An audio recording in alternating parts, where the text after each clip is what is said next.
just want to first say something. You had a little clip from Hillary Clinton there, and it's just astonishing to me some of the things that have been revealed since this messy election. In Clinton's State Department, apparently like $6 trillion have gone missing. There was an AP report out about that, how the government is missing, $6.7 trillion through the, I guess, DOD, which is state, and the State Department.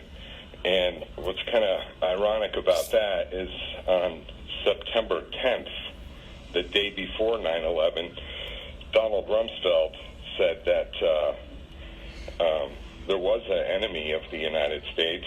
It was the Defense Department, and he said because they were missing $2.3 trillion. This is a fact. Anyone could look it up on YouTube. And then the following day, on September 11th, the auditor for the Pentagon, his office was hit by what we're told is a plane. So, people need to be strong enough to just spend a little bit of their time pro bono and look at 9/11.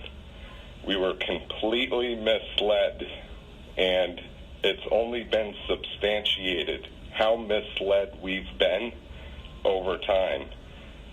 It's ridiculous. John? Business enterprises die if they fail to adapt. And the fact that they can fail and die is what provides the incentive to survive. But governments can't die. So we need to find other incentives for bureaucracy to adapt and improve. The technology revolution has transformed organizations across the private sector. But not ours, not fully, not yet. We are, as they say, tangled in our anchor chain. Our financial systems are decades old. According to some estimates, we cannot track $2.3 trillion in transactions. We cannot share information from floor to floor in this building because it's stored on dozens of different technological systems that are inaccessible or incompatible.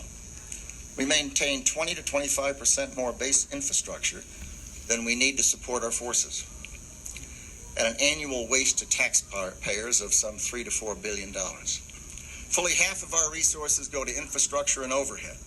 And in addition to draining resources from warfighting, these costly and outdated systems, procedures, and programs stifle innovation as well.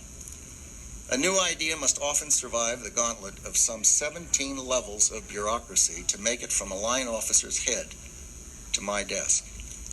I have too much respect for a line officer to believe that we need 17 layers between us. Our business process and regulation seems to be engineered to prevent any mistake. And by so doing, they discourage any risk. But ours is a nation born of ideas and raised on improbability. And risk aversion is not America's ethic. And more important, it must not be ours. Those who fear danger do not volunteer to storm beaches and take hills, sail the seas, and conquer the skies. Now we must free you to take some of the same thoughtful, reasoned risks in the bureaucracy that the men and women in uniform do in battle. To that end, we're announcing today a series of steps the Department of Defense will take to shift our focus and our resources from bureaucracy to battlefield, from tail to tooth. Today's announcements are only the first of many. We will launch others ourselves, and we will ask Congress for legislative help as well. We have, for example, asked Congress for permission to begin the process of closing excess bases and consolidating the B-1 bomber force. But we have the ability and therefore the responsibility to reduce waste and improve operational efficiency